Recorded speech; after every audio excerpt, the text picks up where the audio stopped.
Salutare și bine te-am găsit la un nou episod dintr-un nou joculeț. Apăsați butonul de like dacă vă plac episoadele mele, dați-mi un share, un subscribe, să mă urmăriți pe Instagram, Anexicioniuț cu litere mari și cu spațiu și pe TikTok la fel.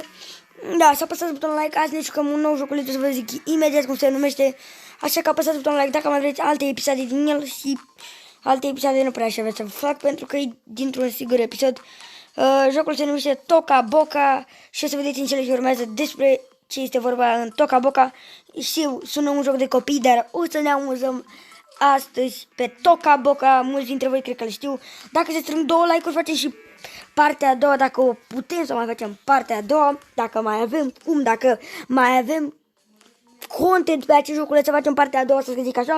Să strângem 2 like-uri și mai facem partea a doua dacă mai avem content. Dacă nu, strângem un like și mai facem partea și facem un nou episod cât mai repede sau un nou live.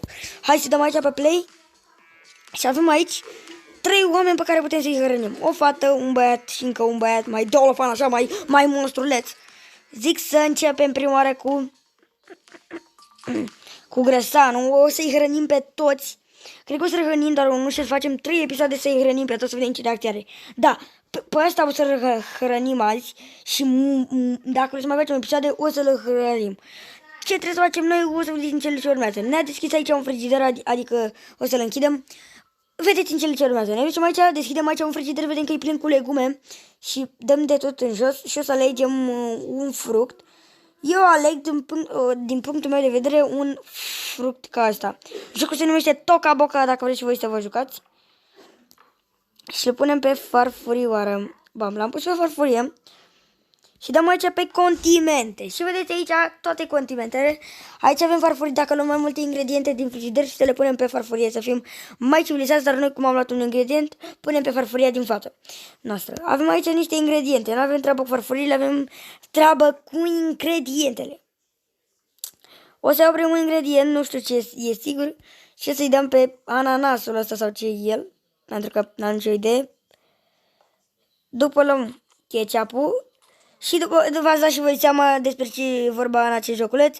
Trebuie să le faci mâncăruri bune, dar jocul în sine poți să faci ce vrei în el și am decis să fac mâncăruri scârboase. Așa că, da. Următorul este ăsta și o să vedeți. Bam, bam, bam, bam, bam, bam, bam, bam, bam, bam, bam, bam, bam, bam, bam. Ce te uiți, mă, așa, îți place mâncarea asta?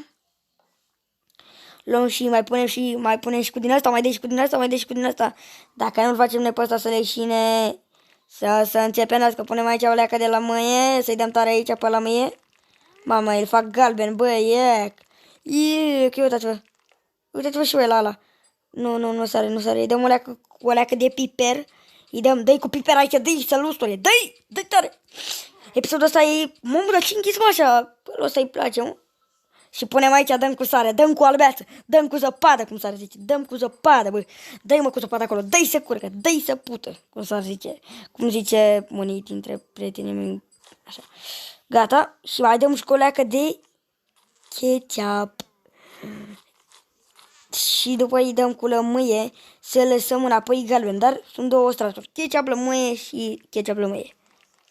Așa. Stai că asta nu-i sărată, măi, mai dăm leacă cu sare. Trebuie să nu vadă sara. Și aici, dacă ne ducem, avem diferite chestii, să le punem. Zic să le punem la cuptor. Să le punem aici, să le lăsăm aici să se facă. Vedeți ce mâncare scrăboasă o să-i fac. Și așteptăm pentru câteva minute să fiarbă.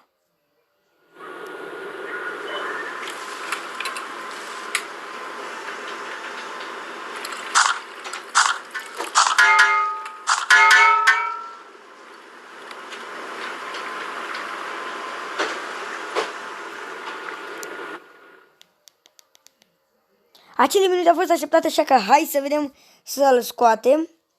Și așa arată, noi am făcut nimic. Deasupra îl punem la fiert. Să vedem dacă se fierbe acest ananas galben. Cu ketchup, cu sare, cu de toate nebunie. Bă, o să ziceți în comentarii. Hai spam cu un back în comentarii, băieți, să vă văd. Să vă văd că am 6 abonați, frate. Hai să vedem dacă sunteți activi pe episoadele mele. Spam cu back în comentarii.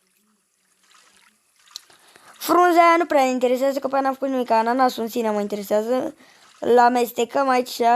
Știți că eu trebuie să fac chestiile astea, eu trebuie să dau cu degetul pe ecran ca să-l mișc, adică nu se mișcă singur. Pentru că dacă l-aș lăsa așa, gata, nu se mai mișcă.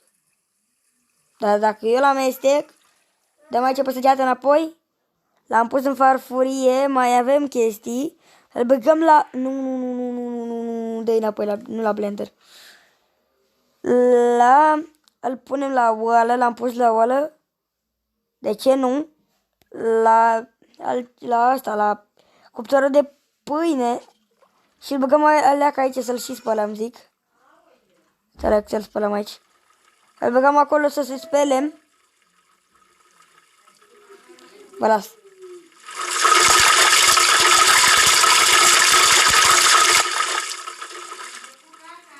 Pâine se face, bă, pâine! Ma! Ia să-l scoatem. Bă, nimica n-ai făcut, mă? Ba, cred că da. E mai adevărat că se prăjească. Prăjește-te, mă, fă-te pâine să te faci pâine. Gata, îl scoatem. Scoate-l. După ne ducem aici și scoate-l. L-am pus pe farfurie, băieți.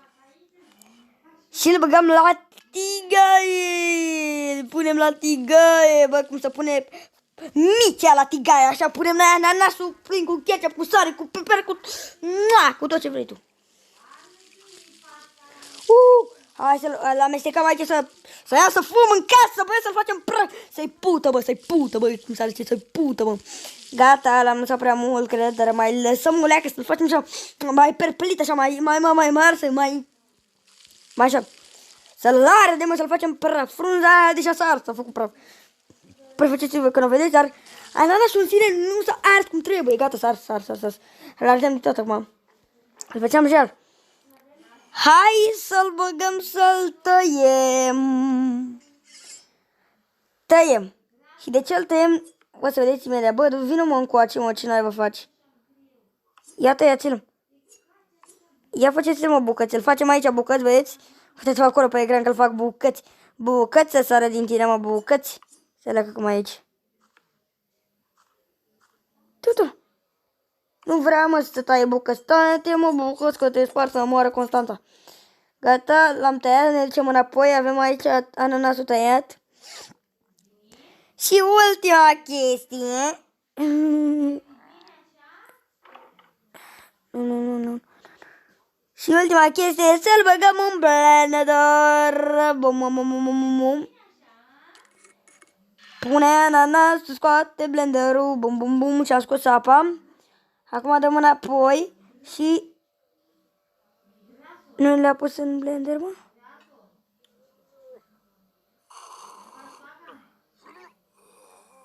A leșinat! Vă mai las o dată și de acum are.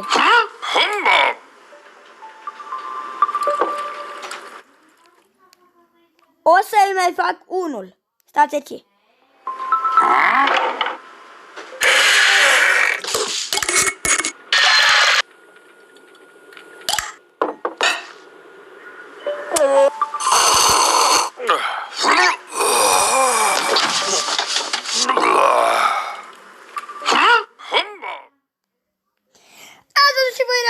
Așa că hai să-i dăm să mănânce ananasul ăsta, bă.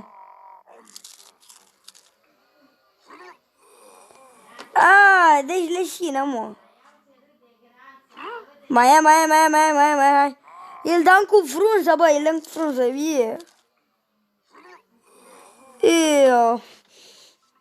Hai să mai alegem și alte ingrediente, zic.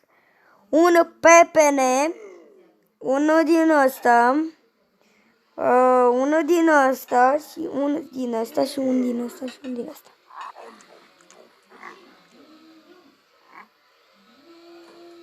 Bun. Cele 4 ingrediente sunt la noi. O să dau aici. Și o să le pun pe farfurie. Ăsta îl pun pe farfurie, ăsta îl pun pe farfurie, ăsta îl pun pe farfurie și îl lăsăm doar... Și pe ăsta îl pun pe farfurie și mai avem vreunul. Toate ingredientele sunt puse pe farfurie. Și zici că începem cu primul. E un fel de pâine sau ce asta, nu știu, dar o să o condimentăm doar cu din ăsta. cu din asta roșu. Hai, pune fă roșu. Și cu un pic de galben. Galben. Bine. Dă-i tare să fie galben. Așa.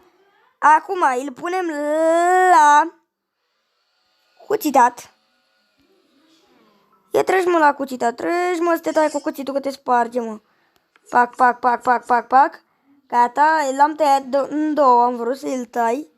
Și cred că Ofelia aș vrea să o pun, să o fac la blender și să vedem ce reacție va avea dacă o bea la blender. O să-i dau prima oară să mănânce și după îi dau să bea la blender. Bun. Par cu nebunii l-am făcut. Încă nu o să-i dăm să-l bem. Bun. Și pregătim și o din asta tăiată. Așa. Deci mai la cuțit. Și o tăiem ca să-i dăm să mănânce. Eu tai doar în două. Gata, i-am tăiat doar în două. Și o să iau bucata de roșie. Pune pe farfurie și pasă la altă la fel. Am pus bucățile. Nu, băieți. Nu, băieți. Trebuie să facem totul din nou, băieți. Mai avem tot ce vreau? Nu cred. Nimic nu mai avem. Dar băieți, primul a fost rănit. Hai că rănit. Dacă episodul a fost curne, da. Dar data, stați lec. Bă, mi s-a blocat joc, băieți. L-ați blocat și voi?